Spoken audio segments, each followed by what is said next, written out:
নক্কারজনক ঘটনা এবং খুবই বেদনাদায়ক ঘটনা। যেই জড়িত থাক তাকে ইমিডিয়েট শাস্তি দিতে হবে এবং আমরা চাই এই কেসটা ফাস্ট ট্র্যাক কোর্টে হোক। ফাস্ট ট্র্যাক কোর্টে হলে জুডিশিয়াল প্রসেসটা তাড়াতাড়ি হবে এবং তাতে আমরা ফাঁসির দাবি জানাবো। কারণ কিছু মনে রাখবেন, কিছু লোক এখনো সামাজিক অবক্ষয়ের মধ্যে আছেন, সামাজিক মূল্যবোধটাকে ভুলে গেছেন। মেয়েদের গায়ে হাত দেওয়া যে কত বড় অপরাধ এবং তার সাথে যে অত্যাচার করেছে বা তাকে যেভাবে খুন করেছে, আমি আশ্চর্য হয়ে যাচ্ছি। ওখানে নার্সরা ছিলেন, ওখানে ওদের সিকিউরিটি ছিলেন,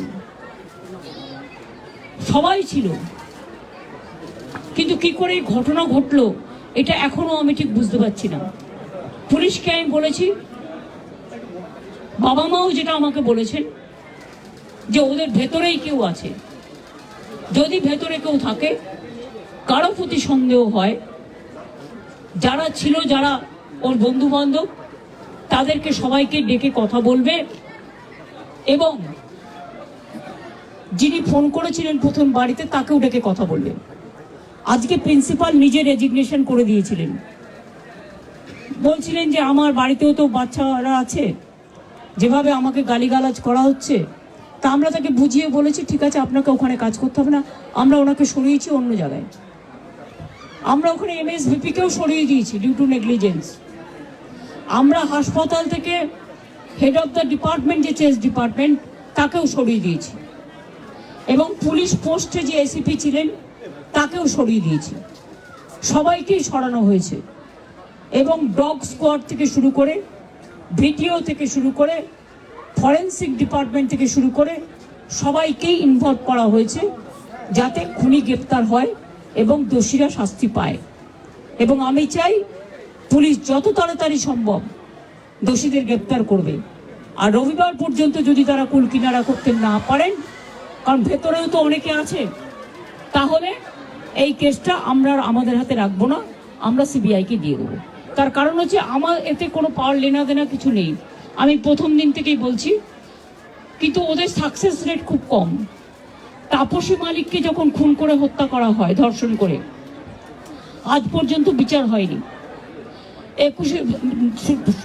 সিঙ্গুরে এটা হয়েছিল, নন্দীগ্রামে যখন 14 জন গুলিতে মারা যায় বা 10 জন হারিয়ে যায়, আজও তারা ফিরে আসেনি।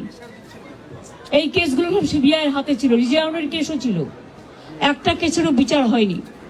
এমনকি রবীন্দ্রনাথ ঠাকুরের নোবেল প্রাইজ চুরি হয়েছিল, সেই কেসটাও ছিল, মানুষ কোনো বিচার পায়নি।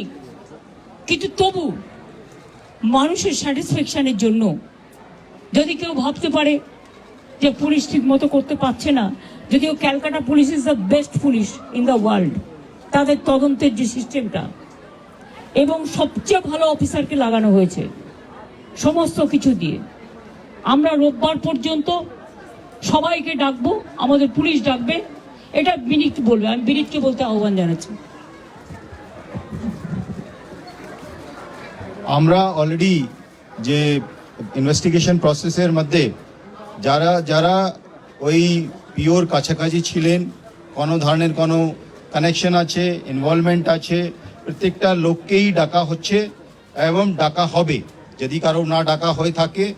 এবং আমরা অলরেডি একটা হেল্পলাইন নাম্বার শুরু করেছি, ওর মধ্যে ডাক্তাররাও আমাদেরকে বলতে পারেন, অ্যানোনিমাসলি বলতে পারেন, ফিজিক্যালি এসে বলতে পারেন কি যদি কারো উপরে সন্দেহ থাকে, কি কারণে সন্দেহ আছে। ফ্যামিলি মেম্বার সঙ্গেও আমরা টাচে আছি। কালকে অ্যাডিশনাল CP1 পার্সোনালি এখানে এসেছিলেন, উনি ওনার ভিউটা জেনে গেছেন। আমিও আজকে এসেছি, ম্যাডাম এখানে এসছেন, আমরা ওনার ভিউটা জেনে গেছি এবং ওদের সঙ্গে আমরা কন্টিনিউয়াসলি যোগাযোগে থাকবো এবং প্রোগ্রেস অফ ইনভেস্টিগেশন নিশ্চয়ই ওদের সঙ্গে শেয়ার করব। এবং আমরা নিশ্চিত কি আগামী 4-5 দিনের মধ্যে যদি আরও কেউ থাকে, আমরা নিশ্চয়ই ওদের সবাইকে আমরা নিশ্চয়ই অ্যারেস্ট করতে পারবো। আর যদি তা সত্ত্বেও যদি ফ্যামিলি স্যাটিসফ্যাকশন না থাকে, ম্যাডাম যা বলেছেন সেটা হবে।